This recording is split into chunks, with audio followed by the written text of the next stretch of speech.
Hola, hola. ¿Me escuchás? Hola. Sí, muy buenas tardes, Emanuel. ¿Cómo estás? ¿Todo bien? ¿Me oyes? Sí, sí. ¿Todo tranquilo vos? ¿Cómo? Sí, estaba llegando de una actividad, de una actividad deportiva. ¿Ah? Ok. Sí se escucha, ¿no? Yo te escucho perfecto. Yo, ok. Estaba llegando de una actividad deportiva de la iglesia, o sea, de los jóvenes. Ok, Ya te ok. había comentado, Sí, ya te había sí. comentado, o sea, yo soy un líder de los jóvenes en la iglesia adventista. Claro, claro. Bueno, por lo menos aquí en mi distrito. Ok, Eh, Te había hecho la invitación para que nos comentara sobre el diezmo, o sea, su origen, por qué, el por qué, o sea, cómo, el cuándo, tú me entiendes, ¿no? claro, claro. Eh, bueno, en especial yo quiero que sea con Biblia y espíritu de profecía, ¿no? Porque mayormente te van a escuchar, nos van a ver personas que son de la iglesia adventista. Claro, si hay otra persona normal, puede escuchar también, igual vas a usar pasajes de la Biblia, pero yo quería que nos explicara. En realidad tú también, porque, o sea, tú eres alguien que eres neutral. ¿En qué sentido? Porque tú no eres pastor, creo, ¿no? Hasta Claro. donde sé, o sea, hasta donde te conozco, no eres pastor. Ujú. Ni yo tampoco. Eso es así. Quería que Jaime Chavarriaga lo explicara, pero al final no me confirmó, pues. O sea, me había dicho que sí, pero no confirmó. Pero bueno, ya te tenemos a ti y creo que tú eres un duro también, ¿no? En eso, ¿no? Eres un duro en lo que es el manejo de las escrituras y el espíritu de profecía. Bueno, así lo considero, no es que te quiera halagar o algo, pero así lo considero. Yo ya te admiro mucho, amigo. Gracias, hermano. Sí, mirá, si vos querés, podemos comenzar a comentar un poquito el tema del diezmo. Yo Claro, voy a encarar desde un punto de vista que me parece a mí que es el más crítico o el más importante, porque el tema del diezmo es un tema de debate, es un tema de confrontación, es un tema sensible, porque hay intereses de por medio, es decir, hay intereses económicos de por medio. Y eso hace que, como el amor al dinero es la raíz de claro, mucho, eso hace que esté rodeado de suspicacias, de sospechas y de muchas cosas, ¿no? Entonces, yo voy a detenerme solamente en el tema de la vigencia del diezmo. Solamente voy a hablar de la vigencia del diezmo y después queda a consideración de cada uno lo que, lo que, lo que entienda que se debe hacer con el diezmo. Pero yo voy a simplemente defender el punto de vista de que el diezmo, así como el resto de las leyes de Dios, nunca caducaron, ¿sí? Y voy a hacer algunas salvedades, voy a comentar un poco de eso porque me parece que el tema del diezmo tiene que verse bajo el lente de la ley de Dios, ¿sí? Eh, y me parece a mí ese que es el punto más importante. Después, eh, con respecto a las personas que son dignas o no de recibirlo, los que son considerados pastores o no, esa es una cuestión que cada uno tiene que evaluarlo por sí mismo. Cuando a mí me preguntan sobre, por ejemplo, a quién es dirigir el diezmo, yo puedo dar mi punto de vista personal, pero siempre va a ser una decisión personal de cada ser humano y una responsabilidad individual de juzgar qué ramos de la obra están más necesitados que otros, o qué ramos de la obra se están haciendo de manera más correcta que otros. ¿Sí? Y claro. por lo tanto, Yo te entiendo, sí, porque, o sea, incluso yo he tenido información, me han hecho llegar información del CMI, o sea, del Consejo Mundial de Iglesias y la Iglesia Adventista, pero justamente cuando te iba a decir, o sea, que no menciones nada de eso, simplemente, si quieres hablar del origen, origen, vigencia, vigencia. Claro, esos son temas que, o sea, se podría decir en un tema de debate, ¿no? Pero claro. simplemente la explicación, pues. Sí, sí, sí. Con respecto al tema del espíritu de profecía, en realidad hay muchísimas citas del espíritu de profecía, pero a mí me interesaría poder dejar sentado el precedente bíblico y bueno, quizá en otra ocasión profundizar más sobre el tema del espíritu de profecía. Sí, lo que voy a mencionar antes de comenzar, yo arranco y vos cualquier cosa me comentás o me me haces alguna sugerencia o algún comentario, ¿sí? Lo que sí me gustaría primeramente dejar claro es que el gran movimiento adventista, que comenzó a mediados del siglo XIX y que se fue formando y que se fue organizando durante unos 50 años más o menos doctrinariamente, desde más o menos 1850 hasta el año 1900, ese gran movimiento adventista tuvo una función y una tarea que hacer, que era básicamente rescatar las cosas que el cristianismo había relegado como si fueran solamente para los judíos.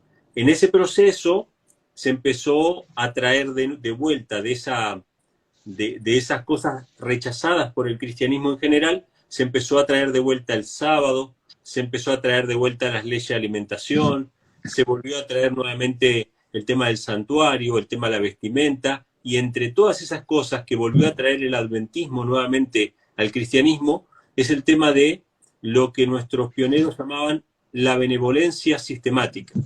Significa básicamente el ayudar a la obra de Dios o al colaborar con la obra del Señor, ofrendando de manera sistemática. Y de manera sistemática significa separar la 10ª parte de todos nuestros ingresos, ¿no? Ya no como una ofrenda simplemente arbitraria, sino la 10ª parte de todos nuestros ingresos. ¿De dónde sacaron este principio? Lo sacaron de donde se salen todos los principios que la Iglesia tiene que respetar y practicar, que es de la santa palabra del Señor. Entonces, me gustaría primeramente ir al origen del tema del diezmo y desmistificar una idea que se ha difundido mucho. Son varias las objeciones que hay contra el diezmo. Una de las objeciones es que estaba circunscrito solamente al santuario. Otra de las objeciones es que era solamente comida. Otra de las objeciones es que cuando llegó la iglesia nunca más volvió a diezmar, porque no se menciona más el diezmo en el Nuevo Testamento en la era apostólica, y así hay muchas objeciones. Pero pienso yo que con unos pocos pasajes bíblicos se puede desmistificar esa cuestión.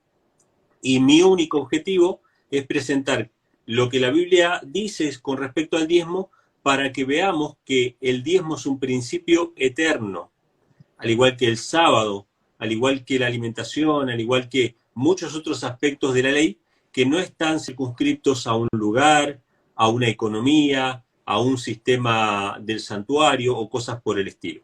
Y el primer pasaje que me gustaría poder compartir con ustedes se encuentra en Génesis capítulo 14, versículos 16 al 24. Génesis 14 habla acerca de la guerra de Abraham contra los reyes, ¿sí? Que habían secuestrado a su sobrino Lot, ¿sí? Y el trato que él tiene con Melquisedec y con el rey de Sodoma. Es importante leer todo el pasaje, porque todo el pasaje nos deja ver varias cuestiones. Yo lo voy a leer y voy a ir mencionando algunas cuestiones. En Génesis 14, versículos 16 al 24, dice así, el verso 16. Recobró todo, o sea, en la guerra de Abraham contra los reyes que habían secuestrado a su sobrino, él reviene también a Lot, a su hermano y a su hacienda, y también a las mujeres y a la gente. Y salió el rey de Sodoma a recibirlo cuando volvía de la derrota de Kedorlaomer y de los reyes que con él estaban, al valle de Sabe, que es el valle del rey. Entonces, Melquisedec, rey de Salem, y acá aparece el sacerdote, ¿no? Rey y sacerdote de Salem, sacó pan y vino, el cual era sacerdote del Dios Altísimo. Acá vemos ya una cosa interesante. Este sacerdote recibió a Abraham con pan y con vino. Este pan y este vino, obviamente, es un símbolo que recorre todas las escrituras, el pan y el vino, hasta el Nuevo Testamento inclusive, porque... Claro, Jesús nos enseña que es su carne y su sangre, ¿no? Exactamente, son símbolos que representaban a Cristo, ¿sí? Y como sumo sacerdote y como sacerdote, también, obviamente, el único medio de salvación, que es la muerte de Cristo, ¿no? Entonces dice que lo bendijo, bendito sea Abraham del Dios Altísimo, poseedor de los cielos y la tierra, y bendito sea el Dios Altísimo que entregó a tus enemigos en tu... Y escuchen lo que dice ahora. y le dio a Abraham los diezmos de todo. Nosotros leímos anteriormente que en esta batalla él recuperó todos los bienes que habían sido saqueados de Sodoma, ¿sí? Recuperó a su sobrino, recuperó a la gente, recuperó todos los bienes en esa batalla. Y cuando el sacerdote, el sacerdote Melquisedec se presentó y le dio la bendición, dice que Abraham le dio los diezmos de todo. Y cuando dice los diezmos de todo, es de todo. Y no solamente del grano o de la comida, sino de todos los bienes que habían sido recuperados. Y esto sigue porque después hay una conversación con el rey de Sodoma. Entonces el rey de Sodoma dijo a Abraham, dame las personas y toma la hacienda, nuevamente hablando del botín. Y respondió Abraham al rey de Sodoma, he alzado mi mano a Jehová Dios alto, poseedor de los cielos y la tierra, que desde un hilo hasta la correa de un calzado, nada tomaré de todo lo que es tuyo, porque no digas yo enriquecí a Abraham. Sacando solamente lo que comieron los mancebos, la porción de los varones que fueron conmigo, Aner, Escol y Mamre, los cuales tomarán su parte. O sea, cuando el rey de Sodoma le ofrece a Abraham las riquezas que habían sido rescatadas en esta guerra, o sea, el botín de la guerra, cuando le ofrece las riquezas, Abraham lo rechaza y dice que él no iba a tomar ni siquiera la correa de un calzado. Y esto es importante porque muestra que los diezmos que entregó a Melquisedec eran los diezmos de todas esas riquezas, ¿sí? Y no era simplemente grano, no era simplemente semilla. Es verdad que en la Biblia se registra de que los diezmos del grano, del trigo, de la cosecha, tenían que entregarse para el sistema del sacerdocio. Pero en este caso, Abraham le entrega los diezmos de todo.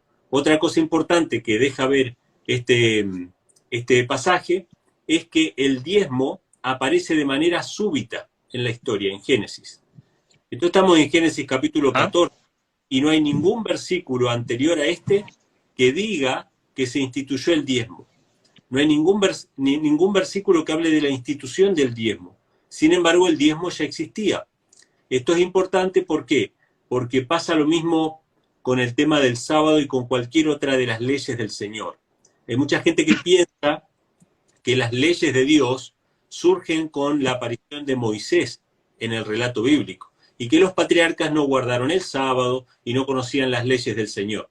Sin embargo, este pasaje nos muestra que ellos sí conocían las leyes del Señor, que aunque no hay un relato del momento en que Dios les da la ley, evidentemente Adán y todos los patriarcas, todos sus descendientes, tenían un conocimiento cabal de la ley que hablaba acerca, del sábado, de la idolatría, del adulterio, de todas las leyes que aparecen dadas por Moisés, ellos ya las conocían. Y esta es una evidencia acerca de esto. O sea que acá tenemos el diezmo, que no está circunscrito al sacerdocio levítico, de hecho está relacionado con el sacerdocio de Melquisedec, que es un símbolo de Cristo, y que no está tampoco atado simplemente a un sistema agrícola.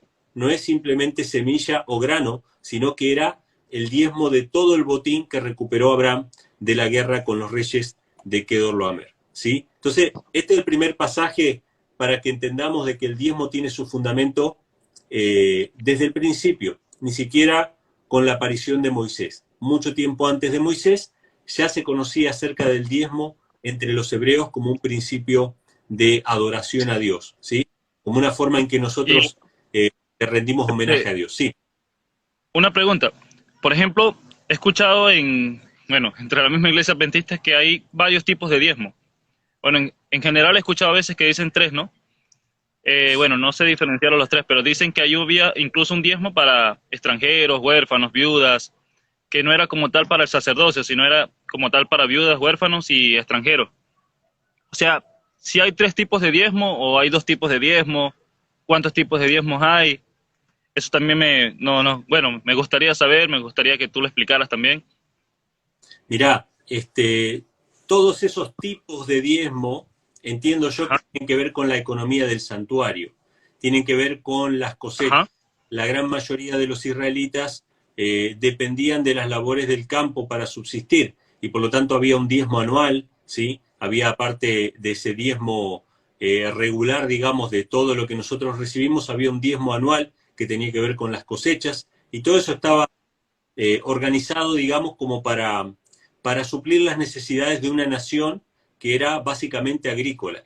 Pero yo quiero rescatar, digamos, básicamente el principio del diezmo, más allá de que uno puede dar después todos los diezmos que uno quiera, ¿no? Pero en principio rescatar un diezmo que es la 10ª parte de todo lo que recibimos, ¿sí?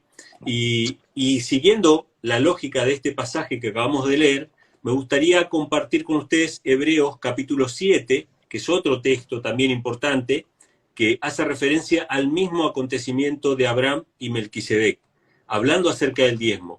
Esto para que veamos que el diezmo trasciende, digamos, lo que es la ley levítica, el sacerdocio levítico, el templo, las ofrendas de granos y toda esa economía del santuario que obviamente nosotros ya no estamos inmersos en ella, ¿sí? No hay sacerdotes levitas que no tengan heredad, por ejemplo, ¿sí? Y la gran mayoría de nosotros no vive del campo, aunque sí sería bueno que tengamos nuestra vida Sí.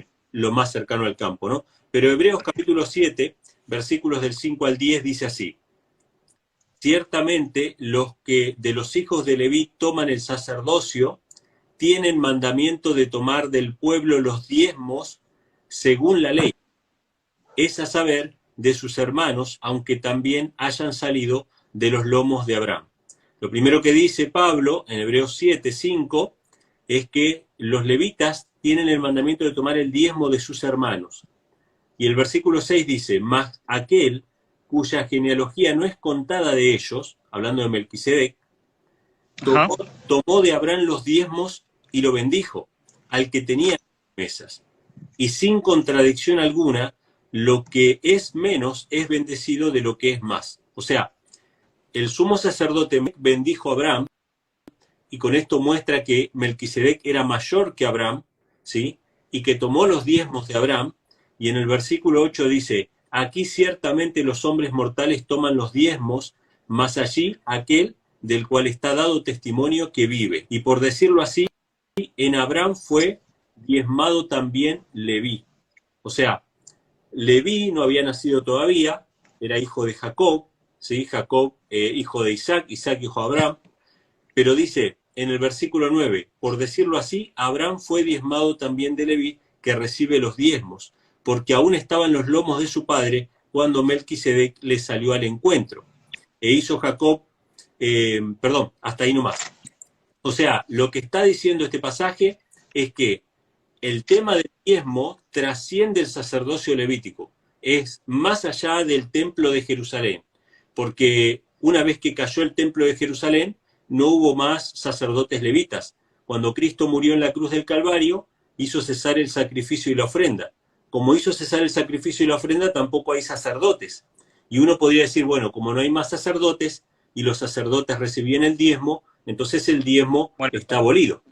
Sin embargo, acá el apóstol Pablo dice que el diezmo es algo que es más antiguo aún que el tema del sacerdocio levítico. Es algo que trasciende el tema del santuario, ¿sí? Y de los sacerdotes. Por lo tanto, evidentemente es un principio eterno, ¿sí? No sé si querías comentar algo. no, sí, estoy entendiendo lo que me estás diciendo. Ok, ok. El otro pasaje que para mí también es muy importante está en Génesis capítulo 28, versículos 20 al 22, Ajá. que ahí se menciona, Génesis 28 del 20 al 22, y ahí se menciona por segunda vez el diezmo en el libro de Génesis, ¿sí? Uno de los debates o de las charlas que más estoy teniendo ahora con respecto al tema del sábado, por lo menos con las personas que están viendo los videos, personas que están en contra de la vigencia del sábado, ellos dicen que los patriarcas no observaron el sábado, que Adán, Noé, bueno, Abraham, Jacob no observaron el sábado, sino que simplemente el Este, sábado o la oh, observancia del sábado viene desde Moisés. Eso es lo que ellos dicen, ¿no? Este, no sé si va a comentar algo. sí, de hecho, por ejemplo, en Facebook, yo sigo una página donde hay un hombre, hay un hombre que siempre para publicando, no sé, tiene un odio terrible contra la iglesia adventista, para publicando cosas así como que nunca, jamás, jamás Adán en sus 930 años guardó el sábado, cuando, o sea, tú ves en Génesis 2 que Dios lo instituye, ¿no? Y el mismo Dios lo guarda, y por ende también tenía que guardarlo Adán y Eva. Y comenta cada cosa así de la iglesia adventista, que los adventistas no entran al reino de los cielos, que el sábado es una blasfemia, todo lo demás. Y bueno, no sé si será el mismo que te escribe a ti, pero sí, veo que es una página muy, muy conocida. Se llama La Verdad sobre la Iglesia Adventista, se llama así. Uh-huh. Es que en realidad ese es un argumento muy viejo. Mirá, para que veas qué viejo que es ese argumento de que los patriarcas no guardaron el sábado, que ese argumento está escrito en este libro, Historia del Sábado, que fue escrito por uno de los pioneros adventistas, el pastor John Andrews, que fue contemporáneo con Elena G. White, escribió este libro que se llama Historia del Sábado, y él ahí se encarga de refutar ese argumento. Y alguna de las cosas que menciona es que cuando Jesús habla del sábado dice así, el sábado fue hecho por causa del hombre y no el hombre por causa del sábado. Cuando dice que el sábado fue hecho por causa del hombre, se está refiriendo a la misma obra de la creación. Esa declaración es de la misma característica que cuando Pablo dice que la mujer fue hecha por causa del varón y no el varón por causa de la mujer. Cuando Pablo dice eso, se está refiriendo a la obra de la creación. Entonces, cuando Jesús dice que el sábado fue hecho por causa del hombre, está diciendo que cuando Dios instituyó el sábado en el séptimo día y lo santificó, lo hizo para el hombre. ¿Quién eran los hombres que estaban ahí? Adán y Eva y toda su descendencia, que obviamente no habían pasado por escrito su palabra hasta la época de Moisés. Cuando llegó Moisés, lo que hace es pasar por escrito esa historia, ¿sí? Simplemente la pasa. O por ejemplo, bueno, para mí queda bien claro Mateo 5:17, ¿no? Mateo 5:17 en adelante, que dice, no he venido a abolir, sino a cumplir. O sea, cuando dice no abolir, si tú te vas al original, Jesús lo que quiere decir es que no ha venido a arrancar, como se arranca un árbol de sus raíces. O sea, eso es lo que él da a entender. Claro, claro. Entonces, con eso se refiere exactamente a la ley escrita por el dedo de Dios. Exacto, eso es así. Creo que es eso, ¿no? Y bueno, el mismo principio aplica el tema del diezmo. Es decir, el diezmo, por lo que podemos ver en estos pasajes, que es mencionado entre los patriarcas, da testimonio de que es anterior a que Moisés diera la ley, ¿sí? Después vamos a ver esto, el tema de que Moisés da la ley, ¿sí? Pero en Génesis 28, versículos 20 al 22, dice así, hizo Jacob voto diciendo, si fuere Dios conmigo y me guardare en este viaje que voy, y me diere pan para comer y vestido para vestir, y acá viene algo importante acerca del principio del diezmo, ¿sí? El diezmo no es para ganar la bendición de Dios. El diezmo es una respuesta a la bendición recibida, ¿sí? Porque muchas veces en las iglesias que tratan de quitarle la plata a la gente y que están constantemente pidiendo el diezmo, lo que hacen es prometerle una supuesta bendición a los hermanos si es que ellos diezman o si dan ofrenda conforme a lo que den van a recibir una bendición mayor. Sin embargo, la Biblia lo presenta al revés. La Biblia presenta que el diezmo es una respuesta del hombre a las bendiciones ya recibidas. Y Jacob lo pone de esa manera. Jacob dice, si él me da pan para comer y me da vestido para vestir, y si tornar en paz a casa de mi padre, Jehová será mi Dios, y esta piedra que he puesto por título será casa de Dios, y de todo lo que me dieres, el diezmo apartaré para ti. Fíjense que Jacob dice, de todo lo que me dieres, el diezmo apartaré para ti. O sea, no podemos dar de lo que no hemos recibido. Entonces el diezmo no es para ganar una bendición. El diezmo es porque ya Dios te bendijo. O sea, vos estás devolviéndole a Dios de lo que Él ya te dio.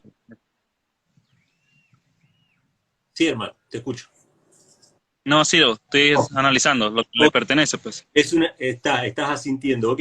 Entonces acá tenemos dos ejemplos concretos, ¿sí? Son las dos menciones del diezmo que aparecen en el libro de Génesis, que dan evidencia que el diezmo es un principio eterno, que no está circunscrito al santuario, que no está circunscrito a los levitas, ni siquiera al pueblo judío, porque obviamente no existía el pueblo judío ni con Abraham ni con Jacob, sino que el pueblo judío viene de las 12 tribus de Israel y de Judá en particular. O sea que no se puede circunscribir el diezmo a un lugar geográfico, a una nación, a una economía, sino que el diezmo es una manera que tiene el adorador de devolverle a Dios lo que ha recibido de parte de Dios. Tampoco es para ganar bendición, sino que es para agradecer la bendición que hemos recibido. De todo lo que Dios nos da, el diezmo apartamos para Él. ¿Sí? Sin irme muy a las cuestiones técnicas y complejas de cuántos diezmos hay, qué sé yo, yo pienso que muchas veces esas cuestiones se ponen un poco para complicar la cosa. Pienso yo que si de todo lo que recibimos el diezmo apartamos para Él,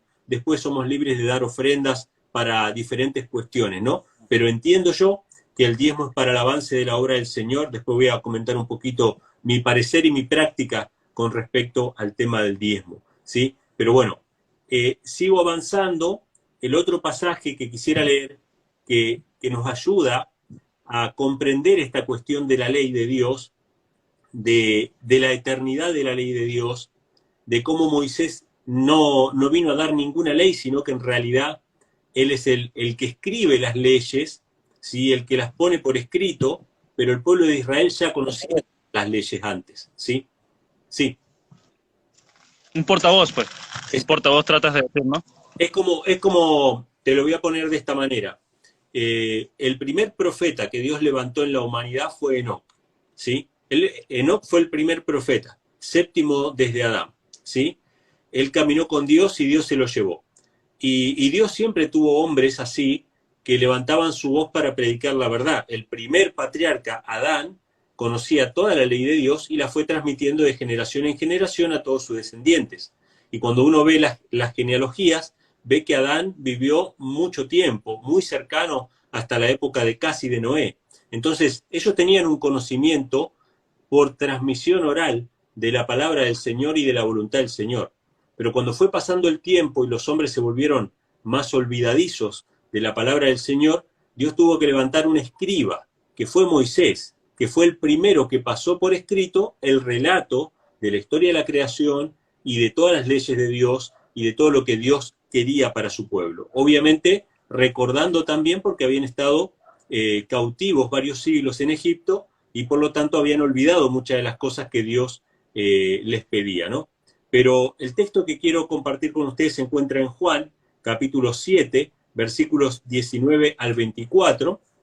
Es una charla que tiene Jesús con los fariseos, y esta charla se remonta a un hecho ocurrido, que está registrado en Juan también, en el capítulo 5, 16 al 18, cuando Jesús sana al paralítico de Betesda.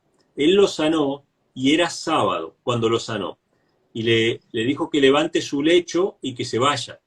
Entonces, los judíos, dice Juan 5, 16 al 18, querían matar a Cristo porque, según ellos, profanaba el sábado, ¿sí? Entonces Jesús, respondiendo a este hecho, respondiendo a este deseo de matar a Cristo, en Juan 7, versículos 19 al 24, dice así: Jesús le dice a ellos, ¿no les dio Moisés la ley y ninguno de vosotros hace la ley? ¿Por qué procuráis matarme? O sea, Jesús les dice, ¿no? Moisés les dio la ley y ustedes me quieren matar. Versículo 20. Respondió la gente y dijo, demonio tienes, ¿quién procura matarte? Versículo 21. Jesús respondió y les dijo, una obra hice y todos os maravilláis. Ciertamente Moisés les dio la circuncisión. Y fíjense lo que va a decir ahora, porque esto es clave. Esto es clave para entender todos los aspectos de la ley. Jesús les dice, Moisés ciertamente les dio la circuncisión. Y entre paréntesis dice, no porque sea de Moisés, más es de los padres. Jesús está diciendo que la circuncisión, si bien la dio Moisés, no era de Moisés, era de los padres. ¿Qué significa esto? Significa que la ley de Dios ya era guardada por los patriarcas anteriormente, porque la Biblia registra que Abraham se circuncidó mucho tiempo antes de que Moisés existiera. O sea que los principios de la ley de Dios son eternos, son desde el principio, desde que el hombre cayó en pecado, ha sido necesario darle constantemente la ley de Dios al hombre. Entonces el hecho de que Moisés haya dado la ley no significa que fuera de él, sino que era de los padres. Entonces dice que ellos circuncidaban en sábado, siguiendo la ley de Moisés, y entonces en el versículo 23 Jesús le dice, si recibís siempre la circuncisión en sábado, para que la ley de Moisés no sea quebrantada. ¿Os enojáis conmigo porque en sábado hice sano a un hombre? O sea, lo había sanado en sábado, ellos habían enojado con él, mientras que ellos observaban el rito de la circuncisión en sábado. Cuando un nene nacía 8 días antes, obviamente, si caía en sábado, el día de la circuncisión, tenía que ser circuncidado en ese día y no era considerado un trabajo, no era considerado una profanación del sábado, ¿sí? Sin embargo, cuando ellos veían que Jesús sanaba a un hombre, era considerado para ellos una infracción del sábado. Y Jesús está comparando la sanación con la circuncisión, que ambas cosas son parte de la obra del Señor. Pero lo que quiero destacar de este pasaje es que cuando Jesús dice, Moisés les dio la circuncisión, Jesús mismo aclara que en realidad no era de Moisés, sino que era de los padres. O sea que el mismo principio aparece con el diezmo. ¿El diezmo fue dado por Moisés? Sí, pero no era de Moisés. Ya los padres, los patriarcas, ¿sí? Abraham, Jacob, ¿sí? Y seguramente Noé, Adán y todos los patriarcas observaban este principio de adoración a Dios que es el diezmo, ¿sí? ¿Hasta acá se entiende la idea? Claro, sí, Okay. está claro. Ahora, para confirmar esta idea, para sellar esta idea, porque si bien ahora estamos hablando del diezmo y de su vigencia, lo importante acá es que este principio se aplica al resto de las leyes de Dios, porque la lucha de Satanás es contra la ley de Dios en todas sus formas, ¿sí? Satanás odia la ley de Dios en todas sus formas, odia el tema del sábado, el tema de la idolatría, ¿sí? de la exclusividad en la adoración a Dios, y bueno, todos los aspectos de la ley de Dios son atacados por el enemigo, y por lo tanto mostrar la eternidad de la ley de Dios es importante. Para confirmar esta idea, Génesis capítulo 26, versículo 5, habla acerca de Abraham, de nuestro padre Abraham. Y dice así, Génesis 26, versículo 5, por cuanto oyó Abraham mi voz y guardó mi precepto, mis mandamientos, mis estatutos y mis leyes. Fíjense qué interesante. Abraham diezmó. ¿Pero por qué Abraham diezmó? ¿Porque se le ocurrió en ese momento? No, porque él guardaba todos los preceptos, mandamientos, estatutos y leyes de Dios. No hay ningún pasaje anterior a este donde Dios le haya dado las leyes, mandamientos y estatutos. Moisés no registró ese momento, pero evidentemente los conocían, porque si no, ¿cómo podría haber Abraham guardado todos los mandamientos, preceptos, estatutos y leyes de Dios? Acá lo dice bien claro, Abraham oyó la voz de Dios y guardó todos sus mandamientos. O sea que los patriarcas conocían la ley de Dios porque sencillamente la ley de Dios es eterna. Son los hombres los que tratan de dividir la historia en antes de Cristo, después de Cristo, antes de Moisés, después de Moisés. Esto aplicaba en esta época y esto aplicaba en la otra. Sin embargo, si es ley de Dios, es buena siempre. O sea, ¿cómo yo voy a decir, bueno, no matarás, era bueno antes de Cristo, pero después de Cristo ya no es bueno? O antes de Moisés era bueno y después de Moisés ya no es bueno. No tiene sentido. Entonces, lo importante es que nosotros entendamos que todas las leyes de Dios, incluso la ley del diezmo, es de bendición para nosotros siempre. Siempre es bueno para el ser humano aferrarse a las leyes del Señor por la gracia de Cristo, ¿sí? Ahora, hasta acá, este es un pequeño repaso simplemente de el Antiguo Testamento, pero me gustaría poder presentar para mí la evidencia más contundente o más fuerte del Nuevo Testamento acerca del tema del diezmo. ¿Por qué? Porque es verdad que en el Nuevo Testamento los apóstoles, los discípulos de Cristo, no hablan abiertamente acerca del tema del diezmo, ¿sí?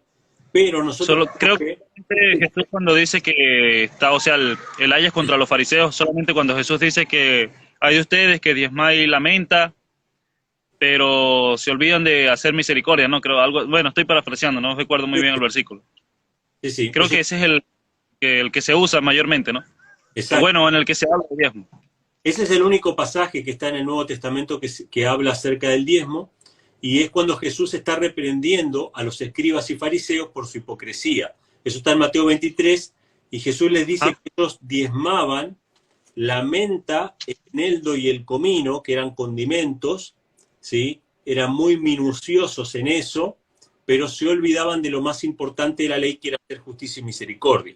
Pero después, en el Nuevo Testamento, en el resto del Nuevo Testamento, nosotros no encontramos mención de que los discípulos estén diezmando, ¿sí? O de que digan, vamos a ir a recoger un diezmo. Pero sí se habla muchas veces de ofrendas, y en especial de ofrendas para los pobres, ¿sí? Esto también es importante porque entiendo yo, después voy a comentar un poquito la cuestión práctica, entiendo yo ya. que el diezmo en particular no es para la ayuda a los pobres, sino que después uno puede poner una ofrenda para los pobres, como lo mencionan los apóstoles. Pero el texto más importante para mí, que habla acerca del diezmo de manera indirecta, si se quiere, pero que a mi forma de ver habla claramente acerca del diezmo, es 1 Corintios capítulo 9, versículos 1 al versículo 14. Y esto es algo que escribe el apóstol Pablo defendiendo su apostolado. ¿Por qué? Porque ustedes saben que el apóstol Pablo es un apóstol que recibió el Evangelio después de que Cristo había ascendido al cielo. O sea que, digamos que él lo vio en visión a Cristo. Y había todavía suspicacia entre muchos de los discípulos de la iglesia, digamos, de los miembros de la iglesia, acerca de su apostolado. Había algunos que dudaban de su llamamiento o de su apostolado. Si bien algunos de los apóstoles ya habían reconocido eh, el apostolado de Pablo, había personas que todavía dudaban. Y él, para defender su llamamiento, él escribe acerca de esto. ¿Por qué? Porque ¿cuál es la manera en que uno no reconoce el apostolado de alguien o el llamamiento a alguien? Es no sosteniéndolo. Es decir, si vos no sostenés a cierta persona es porque no estás reconociendo su llamado, ¿sí? Por lo menos esta es la situación que vivió el apóstol Pablo en la iglesia, ¿sí? Entonces, 1 Corintios capítulo 9, versículo 1 dice así: no soy apóstol, no soy libre, no he visto a Jesús el Señor nuestro, no sois vosotros mi obra en el Señor. O sea, él está haciendo preguntas retóricas, ¿no? ¿Acaso yo no vi al Señor? ¿Sí? Porque los apóstoles fueron todos llamados por Cristo. Y alguien podría dudar de que él realmente vio al Señor, ya que fueron pocos los testigos que presenciaron eso, ¿sí? Y él tiene que contar su testimonio de que a él se le apareció Cristo, y no todo el mundo iba a creer esa historia, ¿no?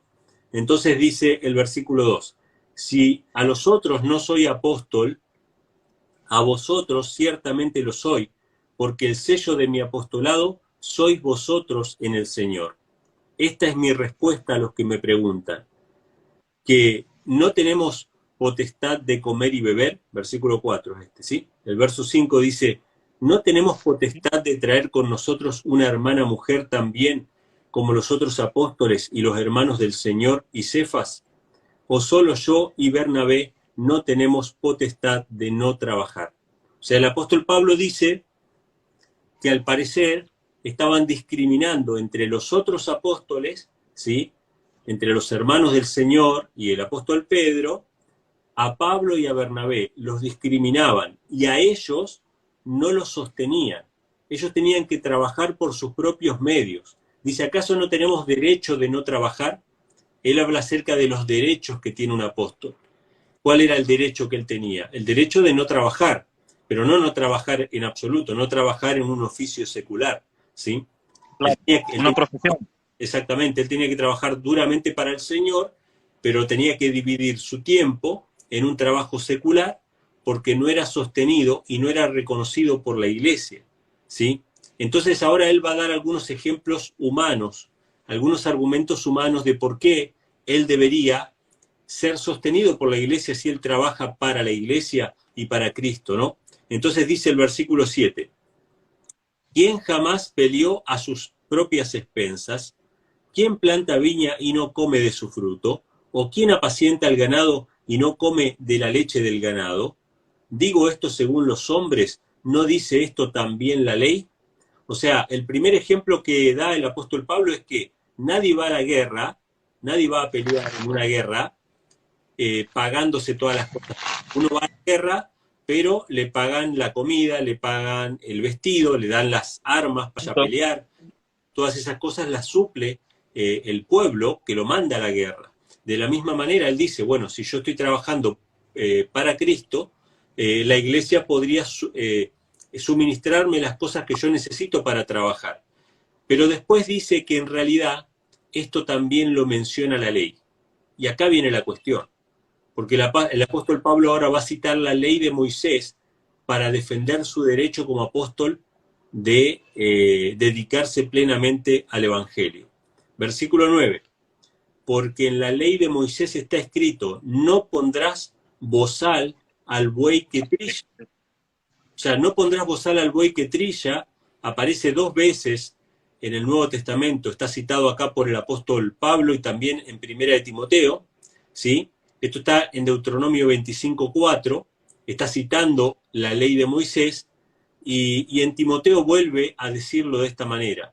En Primera de Timoteo 5:17 dice así, los ancianos que gobiernen bien sean tenidos por dignos de doble honor, mayormente los que trabajan en predicar y enseñar, pues la Escritura dice, no pondrás bozal al buey que trilla, digno es el obrero de su salario. ¿Sí? Hasta acá, simplemente el apóstol Pablo dice que los que trabajan tienen derecho a ser sostenidos. Los que trabajan para la obra del Señor tienen derecho a ser sostenidos. Pero hasta ahora no ha mencionado la cuestión del diezmo, ¿sí? Entonces, dice en el versículo 10 de 1 Corintios 9, dice, lo dice enteramente por nosotros, pues por nosotros está escrito, porque con esperanza de arar, el que ara y el que trilla con esperanza de recibir fruto.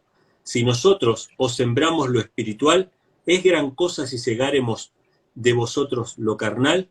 Si otros tienen en vosotros potestad, no más bien nosotros, mas no hemos usado de esta potestad, antes lo sufrimos todo, por no poner ningún obstáculo al Evangelio de Cristo. 2 cosas importantes que quiero destacar de esto. El apóstol Pablo dice que él tiene derecho de no trabajar, es decir, de ser sostenido por la iglesia. Él tiene derecho de eso. Sin embargo, él dice que él no usó ese derecho. O sea, el apóstol puede no usar ese derecho. Si la iglesia no quiere reconocer, el apóstol tiene que ir y trabajar igual, y no andar quejándose por ahí. ¿Sí? O sea, es una decisión propia. O sea, nosotros tenemos derechos, pero no necesariamente los hemos de usar. Y el apóstol Pablo acá dice que él no va a usar ese derecho de vivir, digamos, de las ofrendas o los diezmos de la iglesia, ¿sí? Y esto es importante porque muchos que han salido a predicar el Evangelio han sido probablemente llamados por Dios o no, porque eso también es otra cuestión. No todos los que han salido a predicar han sido llamados por Dios, pero muchos que han salido a predicar tratan de instar constantemente a la iglesia a que los sostenga, al pueblo, ¿sí? Y constantemente están hablando del diezmo. ¿Por qué constantemente están hablando del diezmo? Porque ellos sienten que tienen derecho y quieren usar de ese derecho. Y yo creo, y esto es algo que siempre lo he tratado de dejar bien claro, yo creo que cuando un apóstol realmente es llamado por Dios, la iglesia, aunque tarde en reconocerlo, la iglesia lo reconoce. Y uno no tiene por qué estar constantemente hablando del tema del diezmo.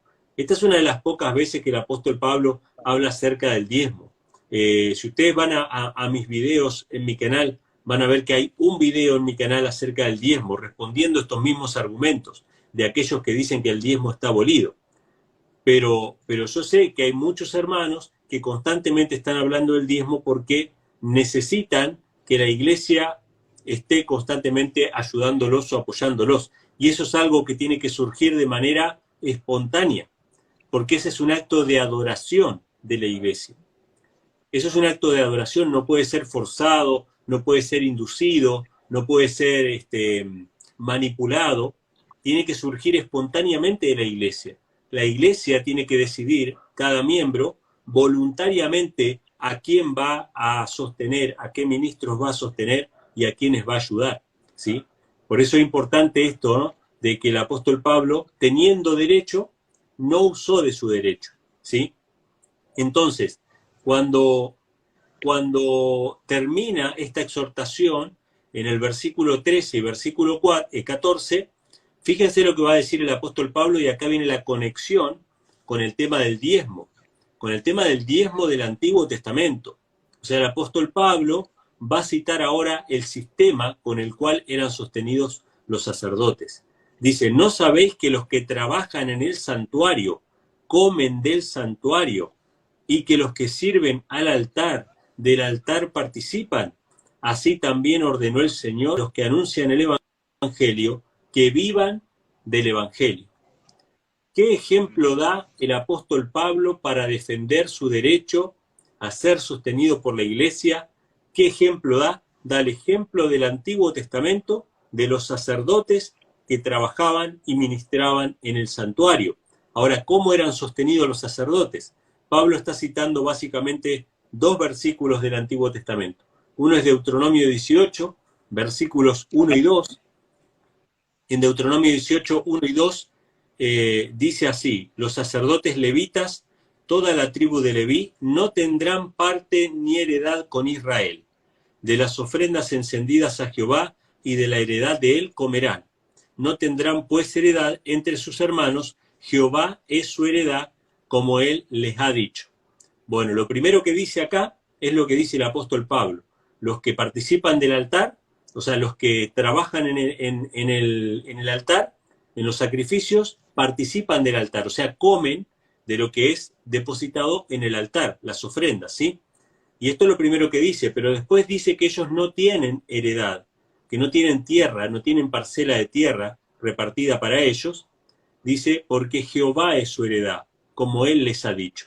Ahora, ¿qué significa que Jehová es la heredad de los levitas? Esta expresión aparece en Números, capítulo 18, versículo 20 y 21, y se explica allí, y dice lo siguiente: Jehová dijo a Aarón, de la tierra de ellos no tendrás heredad, ni entre ellos tendrás parte. Yo soy tu parte y tu heredad en medio de los hijos de Israel. Nuevamente, se dice que los levitas no tienen parte y no tienen heredad. Y en el versículo 21 de Números 18 dice así: he aquí, yo he dado a los hijos de Leví todos los diezmos en Israel por heredad, por su ministerio, por cuanto ellos sirven en el ministerio del tabernáculo del testimonio. O sea que cuando Pablo cita el trabajo de los sacerdotes, está citando Deuteronomio 18 y está hablando acerca de la heredad de los sacerdotes. ¿Cuál era la heredad de los sacerdotes? Eran todos los diezmos de Israel que eran dirigidos a sostener el ministerio del santuario. O sea que acá tenemos por lo menos varios versículos que muestran que el tema del diezmo trasciende en el Antiguo Testamento antes de Moisés y en el Nuevo Testamento después de la cruz del Calvario, después de la muerte de Cristo. Aún sigue habiendo un sistema por el cual sostener a los siervos de Dios, a los que trabajan ministrando en el Evangelio, ¿sí? Y el apóstol Pablo defiende su apostolado y su derecho a recibir esa ayuda, citando el trabajo de los sacerdotes que eran sostenidos por todo Israel a través del sistema de diezmos, ¿sí? De esta manera, pienso yo que hay fundamento suficiente para que la iglesia de hoy en día siga practicando de este sistema que es el que fue instituido por Dios. Nosotros podríamos dar ofrendas voluntarias, dar ofrendas de manera arbitraria.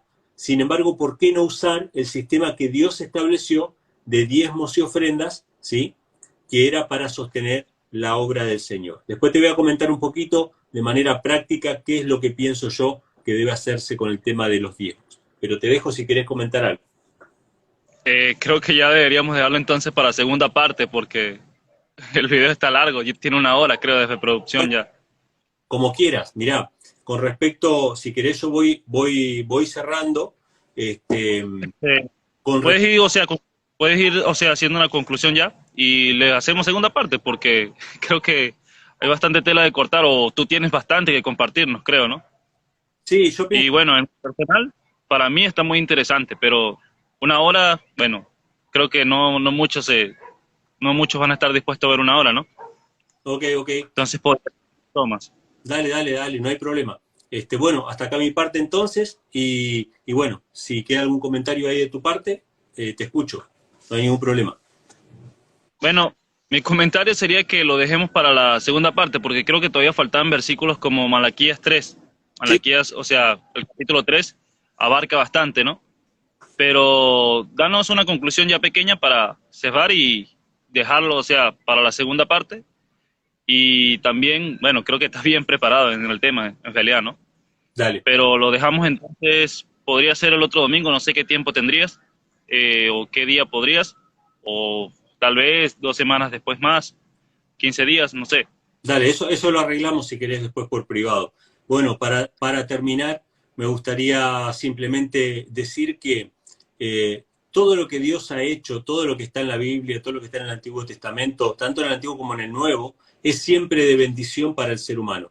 Hoy recibí un comentario de un hermano que me decía acerca del tema del sábado, me decía, ¿de qué te sirve guardar el sábado? Y el sábado es algo muy comparable al tema del diezmo, porque tanto el sábado como el diezmo es separar una parte, en el caso del sábado, separar una parte de nuestro tiempo para Dios, y en el caso del diezmo es separar una parte de los recursos para Dios, ¿no? Entonces él me decía, ¿de qué te sirve guardar el sábado si no guardás el resto de los mandamientos? Bueno, también había una especie de juicio, ¿no?, en esa declaración. Pero más allá de eso, a mí me dejó pensando este argumento y este ataque. Me dejó pensando cómo cómo es la mente y cómo es el argumento de Satanás. Satanás quiere convencernos de que la ley de Dios no sirve, ¿sí? Y de que nuestro único objetivo es salvarnos a nosotros mismos. De hecho, este argumento es hermano del otro argumento que dice así, eh, me voy a perder si hago o dejo de hacer tal cosa. Siempre los motivos egoístas, ¿no? Es decir, si me voy a salvar lo hago y si no es de salvación no lo hago. Fíjense cómo nosotros argumentamos desde el egoísmo, ¿no? Y yo cuando me dijo esto me quedé pensando y le respondí lo siguiente. La Biblia dice que el sábado fue hecho para que el hombre descanse y para que lo Exacto. dedique enteramente al Señor. ¿Cómo podemos llegar a pensar nosotros que eso no va a ser de beneficio para nosotros? Con respecto al diezmo, que es un acto de adoración, que Dios lo apartó para que sea de provecho para el avance de su obra. ¿Cómo no va a ser de bendición poder recibir de todo lo que recibimos del Señor, separar la 10ª parte y estar colaborando con la predicación del Evangelio y con el avance de la obra para la pronta venida del Señor Jesús? Todo lo que Dios nos da, todo lo que está en la ley del Señor, es para nuestro beneficio, es para nuestro bien, si no Dios no lo hubiese dado, ¿sí? Y fue para beneficio de Jacob, fue para beneficio de Abraham, es para beneficio de nosotros, y siempre el tema del diezmo no es para ganar la salvación. O sea que no preguntemos, ¿me voy a perder si no diezmo? ¿Me voy a salvar si diezmo? No preguntemos eso, porque el diezmo no es para ganar nada, el diezmo es para agradecer lo que ya recibimos de parte de Dios. De todo lo que me dieres, dijo Jacob, el diezmo apartaré para ti. O sea que es un agradecimiento a Dios de todas las bendiciones que recibimos a diario. Así que esto es por mi parte, hermano Eddie. Bueno, a mí me parece interesante lo que mencionas porque me recuerda mucho a lo que leí una vez en el libro, no, ya se me olvidó, ya se me fue, pero recuerdo que lo leí. Dice que, o sea, Abraham, con respecto a Abraham, dice que Abraham obedeció, creyó, obedeció y actuó. Eso es lo que dice la sierva del Señor. Eso así. Y si nosotros nos ponemos a ver en Hebreo 11, que es por decirlo donde están los héroes de la fe, también dice lo mismo de Abel, o sea, Abel, porque creyó, obedeció, su sacrificio fue mayor que el de su hermano Caín, ¿no? Creo que eso es lo que yo puedo rescatar ahí, ¿no? E incluso Rahab, que, bueno, no sé si se menciona así, pero creo que sí, la Sí, prostituta, cuando los muros de Jericó, que incluso está en la descendencia de Jesús, también fue por obediencia, también simplemente fue por obediencia sin cuestionar, sin mirar, o sea, qué era lo que estaba haciendo, simplemente obedeció y actuó. Creo que eso es exacto. lo que en realidad hicieron los héroes de la fe. Y con respecto a lo que mencionaste, también se me vino a la mente el Génesis. ¿Por qué? Porque el enemigo siempre utiliza esa artimaña, ¿no? Cuestionar la ley de Dios. Cuando estaba Eva en el jardín, nosotros podemos observar que Satanás lo primero que hace es cuestionar la ley de Dios. Eso, Le dice, le viene con una artimaña donde, parafraseando, le dice que en sí la ley está de más, que Dios lo que está prohibiendo de que ella sea sabia y que ella sea igual a Dios, conociendo el bien y el mal.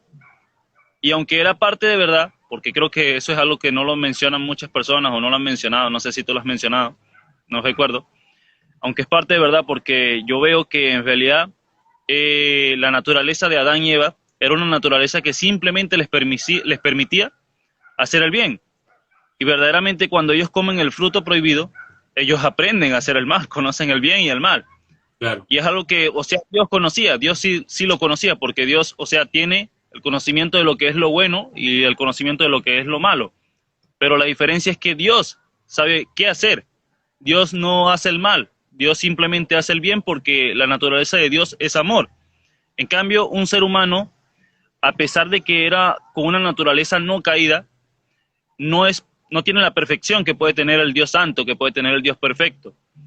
Y es algo que Satanás introdujo con cierta verdad, cierta mentira, y es lo mismo que introduce, ¿no? O sea, lo que tú me tratas de decir, o sea, será un tema de salvación, y todo está, o sea, todo está cuando nosotros nos cuestionamos algo, cuando nosotros empezamos a cuestionar los mandamientos de Dios, es cuando viene nuestra caída. Es lo que yo puedo rescatar ahí, no sé tú qué puedas decir, pero bueno, creo que ya lo dijiste, ¿no? Eso es lo que yo puedo rescatar, mi amigo Emanuel. eso es así, eso es así. Bueno, gracias Eddie por la invitación y bueno, Dios mediante, en alguna otra oportunidad seguiremos ahí charlando sobre este tema y algún otro. ¿Eh?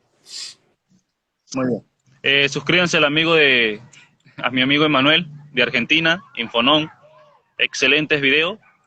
Por ejemplo, a mí me gusta mucho cómo explica el Hijo Único, o sea, la naturaleza de Jesús, el verdadero Hijo Unigénito. Les recomiendo mucho sus videos. A mí me fue de mucha ayuda, igual se los recomiendo a ustedes. Muchas gracias, Emanuel. Hasta la próxima. Gracias, bendiciones. Chao, chao. Bendiciones. Chao.